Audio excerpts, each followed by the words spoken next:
Trump loses it over empty parade.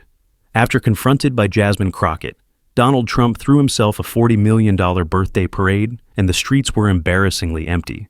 But it wasn't until Jasmine Crockett calmly confronted him in front of the nation that everything truly fell apart. The sky over Washington, D.C. hung heavy that afternoon, but the real weight came from something else. Expectation, weeks of planning, months of hype. Trump's 79th birthday parade was sold as a spectacle of strength, a tribute to his legacy, and a patriotic celebration that would make history. Giant flags lined the streets near Pennsylvania Avenue. Helicopters hovered. Tanks were positioned along a cleared path. Military personnel stood in tight rows, waiting for a crowd that never showed. Rows of metal bleachers once draped in bunting stood mostly empty. There were pockets of people, sure, some diehard supporters with red hats and flags, some confused tourists. But the throngs Trump had promised nowhere to be seen. No wall-to-wall humanity. No deafening cheers, just scattered applause that echoed uncomfortably down the avenue. The camera crews knew it. They avoided wide shots. Drone footage was mysteriously pulled. Mid-broadcast news anchors struggled to describe the turnout without openly mocking it. Even Fox News pivoted early to highlight the symbolism of the moment rather than the turnout itself. But the contrast was sharp behind the forced smiles and the blaring trumpets. There was a visible unease within Trump's own camp. His staff shuffled nervously behind him. Security whispered to aides. Aides whispered to each other. What was meant to feel like a coronation was already curdling into something else, a costly public reminder of lost momentum. The president himself stood at the center of it, waving with exaggerated confidence. His voice, when it boomed over the speakers, still carried that same brash tone, but his eyes kept drifting. He scanned the distance, maybe expecting more people to come, flooding in. Late they didn't. What complicated everything was how the date wasn't just about his birthday. June 14th also marked the 250th anniversary of the U.S. Army. What was supposed to be a day honoring military service had instead been transformed into a pageant focused on a single man. Veterans groups had voiced concerns quietly weeks before. Now those murmurs were getting louder. A retired colonel standing in the audience shook his head. This was supposed to be about the troops, he muttered to a reporter. Not a birthday bash. The money, too, couldn't be ignored. Over $40 million spent on tanks, robot dogs, pyrotechnics, and coordination. It wasn't hard to imagine what else. That could have gone toward upgrading VA hospitals, PTSD programs, housing for homeless vets. Instead, it went into a parade that no one really wanted to attend, and Americans weren't blind to it. Photos flooded social media before the official live stream even ended. Empty seats, empty streets, images that said more than words ever could within hours. Hashtags like #empty-chairs for Trump and #parade of one were trending on every platform. Trump's allies tried to spin it. They blamed traffic, construction, miscommunication about parade routes, even the weather. But the truth was glaring. People had simply chosen not to come. The absence was louder than any protest. And speaking of protest, just a few miles away, something else was happening. But while Trump tried to command a silent crowd, millions of others had already found their voices. Somewhere else, just a few miles away from the hollow spectacle of the parade, the energy on the ground was completely different. While Trump waved at empty bleachers in D.C., the streets of Baltimore, Oakland, St. Louis, and dozens of other cities were overflowing. Signs bobbed above. Heads drums thudded in rhythm. Strangers walked shoulder to shoulder. Black, white, Latino, Asian, young and old, pushing strollers or wheelchairs, chanting the same words over and over, "No kings." It had started online weeks before as a quiet murmur of frustration. But by the time June 14th rolled around, No Kings Day had become something much bigger. What began as a handful of organizers on Reddit and Instagram exploded into a national protest. Spanning all 50 states, people didn't just show up. They showed up early in huge numbers. And with purpose in Minneapolis, they filled Washington Avenue in Phoenix, they packed Roosevelt Row in Topeka, Kansas, they marched in 90-degree heat, no celebrities, no TV crews following anyone around, just homemade signs, sidewalk chalk, water jugs, and a message that didn't require a microphone. There were chants about democracy, about veterans, about dignity. One man stood in Sacramento holding a giant cardboard cutout of an empty throne. Another in Columbus wore a simple t-shirt that read, "A real leader doesn't throw himself a parade." Nobody had to explain what it meant, and it wasn't angry. At least not in the way some had feared. It was pointed, focused, full of people who were tired of seeing their country turned into a vanity project. What shook observers most was how organized it all was, and how peaceful. No looting, no violence, just miles of marching organized community aid, and thousands of volunteers and Dallas College students handed out sandwiches to protesters. In Missoula, a nurse set up a shaded area with free sunscreen and first aid in Cincinnati. 2 high schoolers rigged a speaker system to let a 74-year-old retired judge give a speech about government that listens the system cut in and out, but no one left. They listened a woman in Salt Lake City carried a sign that simply read, "This isn't about red or blue, it's about right and wrong." And that was the point. This wasn't about political parties, it wasn't about left or right. It was about the growing feeling that something fundamental was being warp-twisted to serve one man's ego as photos of Trump's parade filtered online, showing vacant rows and forced smiles. Those participating in No King's Day didn't celebrate his embarrassment. Most just shook their heads, because they understood what was at stake. This wasn't about one person failing. It was about what that kind of failure meant for the rest of the country. In a cafe in Milwaukee, a young woman named Audra scrolled through her phone while holding her protest sign. She showed her friend a live stream of the parade. "That's it," she whispered, genuinely surprised. Her friend leaned in, guess people finally stopped showing up for him.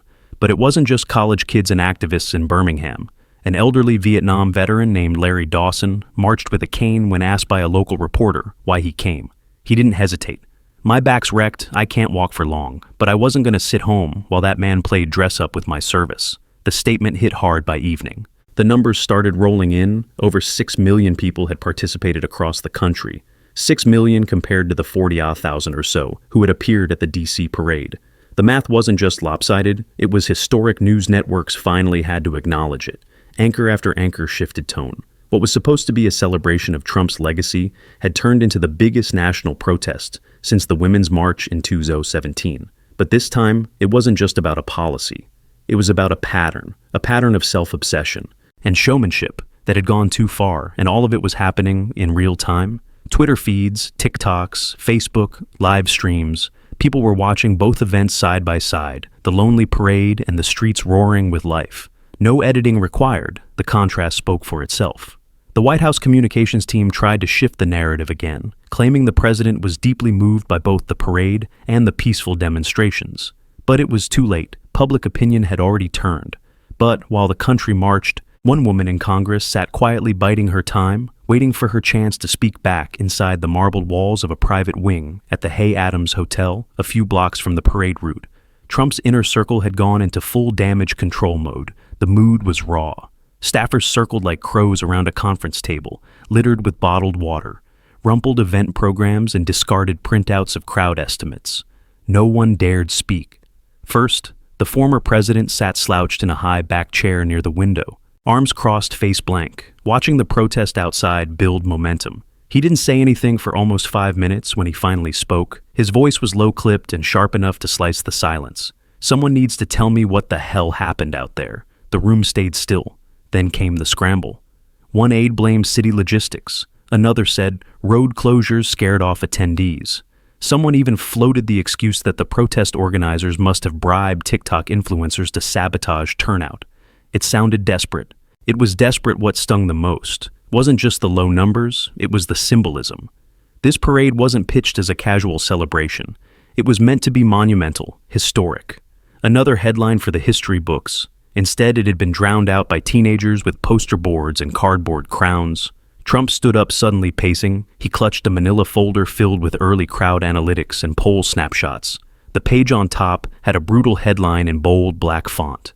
America chose to march against him. He slapped it down on the table. "We're not letting this stick." He barked. Someone from the PR team suggested rolling out a new message frame, the parade as a symbol of freedom, say Trump welcomed peaceful protest as a sign of healthy democracy, but Trump waved that off. No, we don't share the moment, we take it back. The next idea was to shift the news cycle, push a story about economic gains under his leadership, reignite something about gas prices dropping.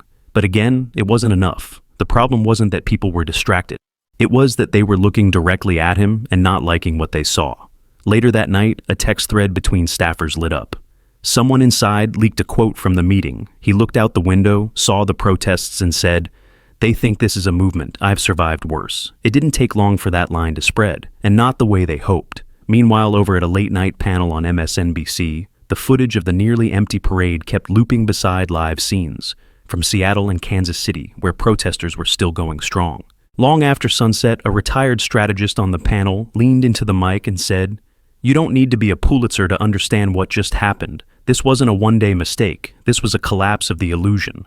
The word stuck collapse behind closed doors. Trump's longtime allies were starting to turn.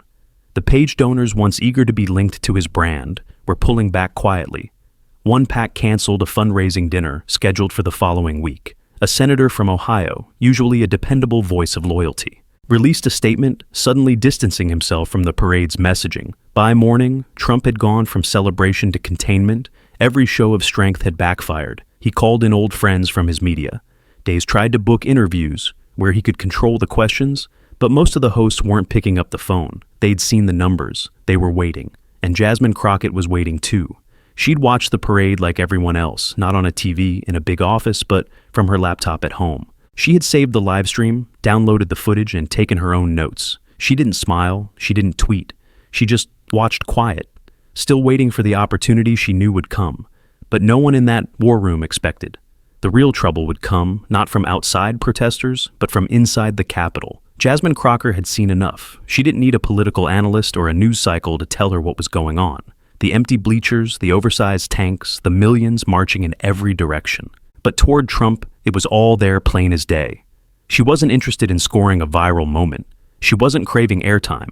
What she wanted was something deeper, something that had been building inside her for years. A reckoning inside her modest office on the 3rd floor of the Rayburn building. She sat at her desk, phone face down, one hand on her temple. The window was cracked just enough to let the noise from outside drift in faint chants, still echoing across D.C. Even 2 days after the parade, she wasn't smiling, but there was a calmness in her eyes, like someone who had waited patiently for the right moment and finally saw it arriving.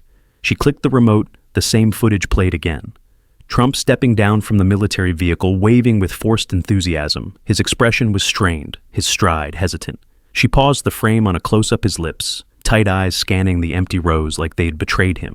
She stared at it for a beat too long, then she shut the TV off. This wasn't about humiliation, not for her. She knew that ego-driven spectacles collapse eventually. But what mattered more was what came next. The hearing on the government spending was already scheduled. Trump had been invited months ago to speak about defense allocations. Back then, no one thought the parade would even be mentioned. Now it was the elephant in the room, and Jasmine had the receipts. A thick folder sat in front of her. Inside were reports from watchdog groups line by line, breakdowns of the parade's costs, veteran statements and social media screenshots. She had even pulled quotes from Trump's own team that contradicted each other, proof that they were scrambling. But she didn't need flashy edits or headline-grabbing gotchas. All she needed was her voice and a short window of time. Her aide Mark poked his head in through the door. "C-SPAN, just confirmed they'll be broadcasting live." She nodded. "Good, you're really going in on this, huh?" Jasmine looked up from the folder. "He used the military as a birthday balloon. That's not politics, that's personal." Mark nodded slowly, then stepped back out. What made Jasmine different wasn't just her preparation. It was the way she let silence do the work. She didn't try to fill the air with noise or jargon. She didn't come armed with one-liners or hashtags. She came with facts, numbers, consequences, and that's what kept her dangerous to someone like Trump. She remembered an old conversation she'd had with a retired nurse in Cincinnati. During a town hall, the woman had stood up, hands shaking, and said, "Every time they waste our money, it comes out of somebody's medicine that's stuck with her." It lived in her bones now. This wasn't abstract. It was real. And the $40 million spent on a vanity parade wasn't just an insult. It was a theft. In the days after the parade, her inbox filled up with messages. Some were from veterans who'd watched from their living rooms, furious and tired. Others were from young activists begging for her to speak up. There was even one from a military wife in Spokane who wrote, "We're invisible until he needs a photo." Op Jasmine read every word, and she didn't answer them. Right away, she didn't post some rehearsed statement or call a press conference. She just waited. She gathered. She studied. Because when the moment came, she didn't want to meet it with emotion. She wanted to crush it with clarity. Her office door was shut. Now outside the building, buzzed with last-minute prep for the hearing, reporters were already lining up in the hallways. Staffers hustled past with coffee cups and clipboards. But inside, Jasmine was still. She looked down at her notes again. Then slowly she closed the folder.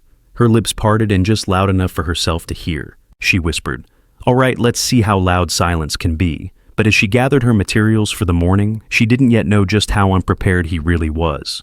The hearing room had the kind of tension you could feel on your shoulders. Not because anyone was yelling, no one was not. Yet it was the quiet that made people sit straighter, speak softer. Cameras lined the back wall, reporters scribbled in tight slanted shorthand. Every seat in the gallery was full.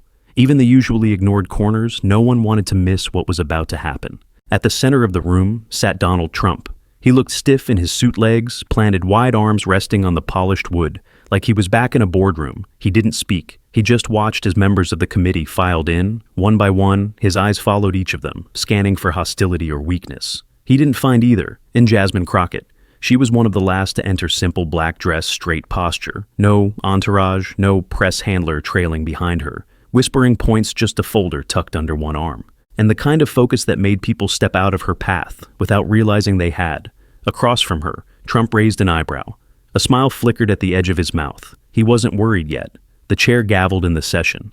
Today, we are here to examine recent allocations of federal funds, directed toward public defense initiatives, including the June 14th military parade.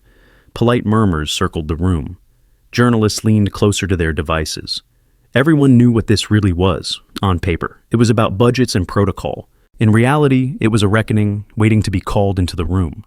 For the first half hour, it stayed formal. Members asked questions about logistics. Defense officials gave rehearsed answers.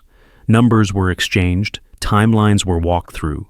Trump sat still, occasionally adjusting his microphone, never once interrupted. Then Jasmine's name was called, Representative Crockett. You have 5 minutes. She didn't look at Trump. When she stood up, she looked down at her folder, opened it neatly, then began reading. With a calm tone that didn't ask for attention, it demanded it in reviewing the allocation of $42.3 million for the June 14th parade in Washington, D.C. I found multiple inconsistencies regarding its stated purpose and its actual execution. She turned a page. The original brief cited national unity and military appreciation. But from where I sit and from what millions of Americans saw, it looked less like unity and more like a birthday party, with tanks that got a few stifled laughs in the gallery. Trump's jaw twitched. She continued, I'm holding in my hand a list of VA centers still underfunded, where veterans are waiting months, sometimes years, for care centers that could have used even a fraction of that money. But instead, it went to drone displays and inflatable mascots. Trump leaned toward the mic. Excuse me? She didn't stop. She didn't raise her voice. She just kept going. There were reportedly over 6 million people in the streets, protesting that same day. They didn't need drones or robot dogs. They brought signs. Their feet did the marching. Their voices did the work. Trump pushed the button on his mic. That's a lie. That's a media number. I've seen real reports now. She looked up directly at him. You can dispute the numbers. Mr. Trump, but not the message. The room fell quiet again. She turned another page. You claimed the parade was for the troops, yet multiple veteran groups released statements saying they weren't consulted, weren't invited, and weren't comfortable with the political tone. In fact, one group said, and I quote, "We serve this country to protect democracy, not elevate a man above it." Trump's hands clenched, but he said nothing. Jasmine closed the folder, slowly, deliberately. I'm not here to argue over optics. I'm here to ask who exactly benefited from this event. Because from where I'm standing, the only person who celebrated that day was you. But Trump wasn't known for sitting quiet when his ego took a hit, and he wasn't about to start. Now the room shifted the moment she stopped speaking. It wasn't loud, not yet, but you could hear the weight of what she'd said settle across the hearing room like dust after a storm. No one reached for their water. No one looked away. The silence lasted just long enough to make Trump squirm. Then he leaned forward, eyes locked on Jasmine. That's cute, he said into the mic. You got all your headlines ready, all your little lines written out. I've seen this routine before, someone looking to go viral. He looked around the room as if searching for allies. None spoke. Trump turned back to her. You think a few tweets and angry college kids are more American than honoring the military? I've done more for vets than you could dream of. You're not interested in truth. You're interested in a soundbite. Jasmine didn't react, not with a smile, not with a retort. She simply reached into her folder and pulled out a printed spreadsheet. Mr. Trump, she said, voice. Even. This is from the Congressional Budget Office. It breaks down how much of that parade money could have been used for mental health support. Across VA facilities, that's not a soundbite, that's data. Trump scoffed. And how much did your little protest contribute to the country? What did it build, huh? Jasmine raised her eyes, not in anger, but with something colder. Pity, respect, that's what it built. The words cut deeper than any insult. Trump leaned back, blinking slowly. You could see the gears turning, his mind chasing for a way out, something to reassert control, but the usual tricks, mockery, dominant spectacle were failing. The cameras didn't love him the way they used to. The audience wasn't applauding. They were just watching. And that silence, that was Jasmine's power. A representative 2 chairs down tried to steer the hearing back to numbers, but the room was too charged. Now the spell had been broken, and everyone could feel the tension humming between the 2 figures in the middle of it all. Trump leaned in again. "Let me ask you something, Congresswoman. Did you serve?" Jasmine nodded. "I serve now, every day." He raised an eyebrow. "That's not what I meant." She gave a slight shrug. "Maybe not, but I think you already know that. Parading tanks doesn't prove service. Accountability does." Someone in the gallery tried not to clap. The chair cleared their throat and reminded everyone that applause wasn't permitted. Trump chuckled bitterly. "You all love to talk about costs. What about the cost of disrespect, of letting the world think we're weak?" Jasmine didn't flinch. "You confuse volume with strength. Real strength doesn't need a flyover. It doesn't need to be televised." Trump looked away. A long moment passed. Then Jasmine leaned slightly toward her. "Mike," this time speaking more slowly, "you once said the quiet part out loud. Mr. Trump, that you could stand in the middle of Fifth Avenue and not lose a vote. Maybe that worked once, but the world's changed. People aren't following parades anymore. They're following truth." And there it was. The room didn't need cheers. It didn't need headlines. It needed that one person, standing flat-footed in front of power and saying not anymore. The chair looked visibly uncomfortable, but said nothing. No one on the committee dared interrupt. No one on Trump's team reached out to pause the line of questioning, because even they could tell this wasn't a moment to interfere with. Trump opened his mouth to say something else, but it stalled. He glanced toward the cameras for reassurance, but the lenses weren't blinking. They were just capturing everything. And Jasmine, with no theatrics, no raised voice, no political grandstanding, folded her hands in front of her and waited. She had said what she came to say. But Trump wasn't finished, not yet. And what came next would strip away whatever control he thought he still had. What followed didn't happen all at once. It wasn't explosive, it was slow, like watching a balloon deflate from a pinhole air hissing out, faster than anyone could stop it. Trump shifted in his seat. The flush creeping up his neck was visible now, the kind that comes not from anger, but embarrassment. His hand hovered over the mic button again. He pressed it, let go, pressed it again. He had something to say, but the words weren't coming clean, not the way they used to when he finally spoke. His voice was uneven. "You people act like I did something wrong," he said, gesturing with both hands. "I gave this country a show of strength, a celebration. You think that's a crime?" Now Jasmine sat still. Trump turned his head toward the chair. "Why am I even here to be scolded by someone reading from cue cards?" He turned back to Jasmine. "You think you know sacrifice? You think reading a report makes you a patriot?" Jasmine didn't blink. The room didn't move. "Let me tell you something," Trump continued, voice rising. "You're just another puppet for the cameras. You've got your moment. Great, enjoy it. But the country knows what I've done. They remember. They always will." Someone on his team behind him leaned forward, an older man in a navy suit with a clipboard, trying to whisper something. Trump brushed him off. "You don't get it," he said louder. "Now they want strength. They want someone who isn't afraid to celebrate America. I brought the military out to remind people, we don't bow. We lead." He stood up fully. The chair tried to speak, but Trump kept going. "Why don't you talk about what this country looked like when I was in charge? Gas prices, jobs. No. Wars. But no, that's not the story anymore. You want to talk about crowd sizes, empty seats. Try going to a Biden event. Try counting the people lining up to hear him mumble through a teleprompter." At this point, the chair leaned forward. "Mr. Trump, please return to your seat and keep your responses within the scope of the hearing." He turned and pointed at them. "Don't talk to me about scope. I'm the only reason any of you are even on TV right now." That drew a few gasps. One reporter in the gallery started texting. Frantically, the room was cracking open, and still, Jasmine remained motionless. Not out of strategy, not out of smugness. She just knew the moment belonged to him. Now he had taken it and turned it against himself. Trump's hand slapped the table as he leaned in. "This is a circus. You want accountability. Go, look in the mirror. How many of you actually care about veterans, about this country? You sit here acting righteous. While your cities fall apart and your people lose faith," the chair tapped their gavel. "Mr. Trump, we are suspending this portion of the hearing." But Trump wasn't finished. He pointed again this time, at no one in particular. "You people don't want answers. You want blood. You want to humiliate me, but I'm not going anywhere." The gavel struck harder. "Now order." Trump finally stepped back, chest rising and falling, fast, lips tight. The heat of the moment had overwhelmed the structure of the room. The hearing wasn't about defense spending anymore. It wasn't about facts, it was about pride. His pride in the fact that, for the first time in a long time, someone had challenged it and held their ground. Jasmine finally stood, not to speak, but to signal that she was done. She collected her paper, slowly turned to the chair and said, "I yield no smirk, no grand pose, just a quiet final statement that told the room she'd already said what needed to be said." And Trump, he had just made her point louder than she ever could.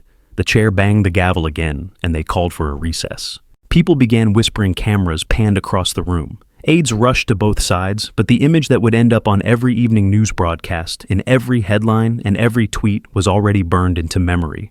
Trump flushed and rattled, glaring at a woman who had calmly dismantled his narrative and never once raised her voice. But outside that hearing room, the internet was already catching fire, and the moment had taken on a life of its own. The moment Jasmine walked out of that hearing room, it was already everywhere. It didn't matter that she hadn't shouted, hadn't raised a fist, hadn't stormed out. In fact, that was what made it stick: her composure, her clarity.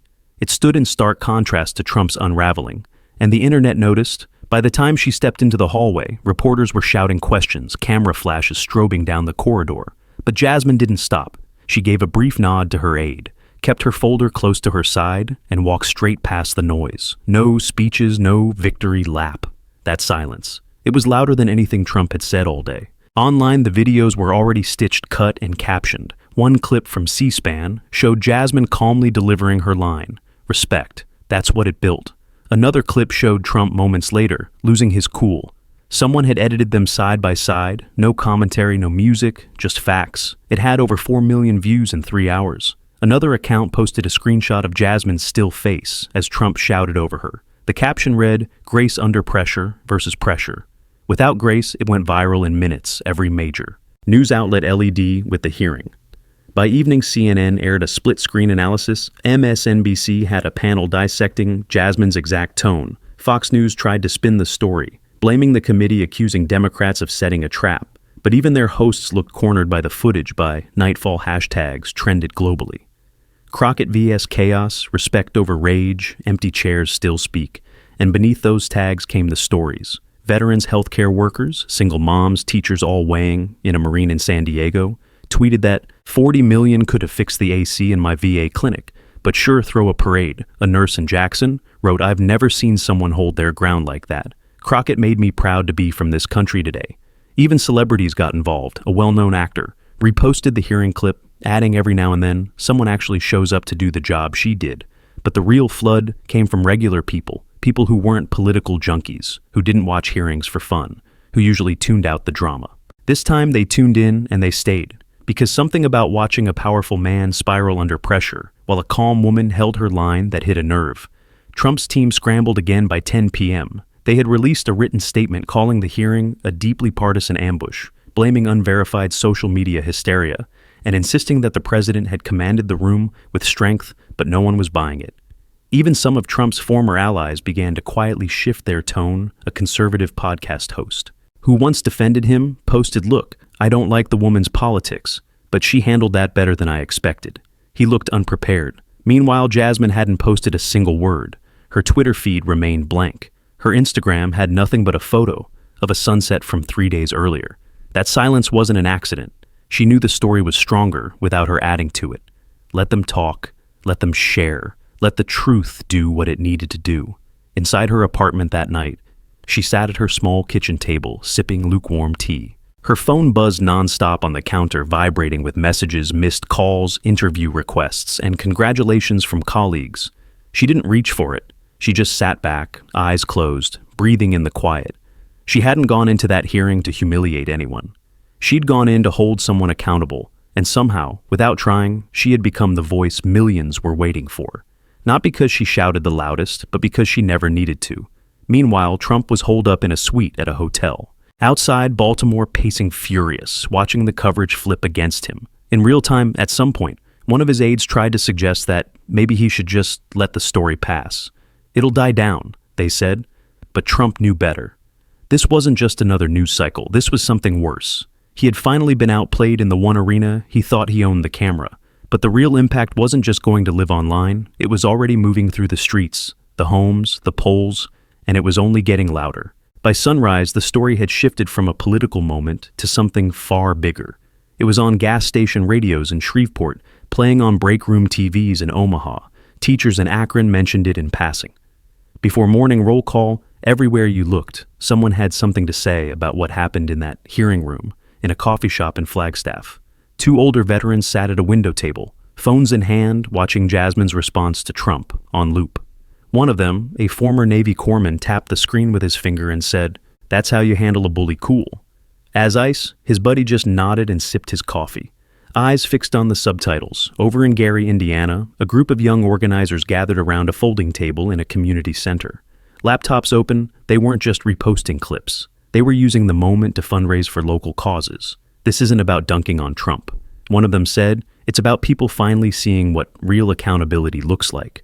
Polling agencies scrambled to release new numbers. Overnight approval ratings showed a clear swing. Not a tidal wave, but a noticeable shift. Trump's favorability dipped among independents. More importantly, a surprising number of undecided voters said they felt disappointed by his performance and impressed by Crocker's local news outlets in places rarely mentioned in national coverage, like Fargo, El Paso. Mobile began running segments titled, "Who is Jasmine Crockett?" Viewers wanted to know more. Who was she? Where did she come from? Why hadn't they heard this voice before? The truth is she'd been there all along, speaking up, doing the work, but sometimes it takes the right moment, the right crack in the noise for someone to break through. And this was that moment. Meanwhile, the backlash inside Trump's camp was growing. A former speechwriter went on the record anonymously saying, "We told him not to go in, unprepared. He thought he could steamroll. It turns out facts are harder to talk over when the cameras don't cut away." Even his most loyal online defenders struggled to mount a defense. Conspiracy theories popped up, claiming Jasmine was fed lines through an earpiece or that the audience had been coached to react, but none of it stuck. There was nothing to disprove. She didn't raise her voice, she didn't gloat, she didn't need to. And that's what made it so hard to fight in Oklahoma City. A pastor opened his Sunday sermon, not with scripture, but with a clip of the hearing. Sometimes he said to his congregation, "Truth shows up in plain clothes and speaks softly but with fire behind every word." And back in D.C., Jasmine was already moving on. She wasn't doing a media tour. She wasn't chasing the wave. She was back at work attending another committee meeting 2 days later, asking questions about broadband access in rural communities, when a reporter caught her on the way out and asked about the viral clip. She simply said, "I said what I needed to say." She knew better than to let the moment become the message. The message was bigger than her. At the same time, Trump was reportedly meeting with advisors to figure out a path forward. Multiple leaks from that meeting said he wanted to retaliate, go after her, as one aide put it.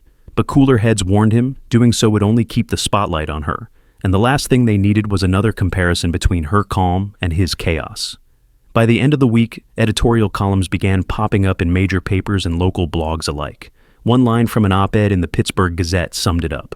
"Best we're used to politicians yelling past each other, but when one speaks calmly and the other panics, we learn who's performing and who's leading." That quote was screenshot and passed around thousands of times. Jasmine's team kept their heads down. They didn't start selling t-shirts or launching campaigns. They answered emails, returned calls, took meetings. They understood that respect once earned should be protected, not exploited. Because this wasn't just about one person embarrassing another.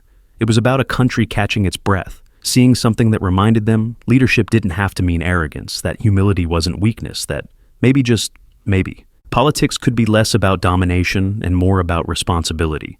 But the real lesson, the one that would echo long after the headlines faded, was still to be written by the time the buzz wore off and the headlines thinned out.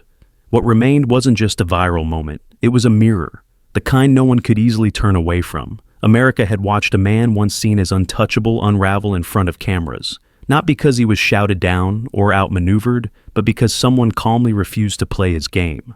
Jasmine Crockett hadn't insulted him. She hadn't interrupted. She didn't come with applause lines or flashy gestures.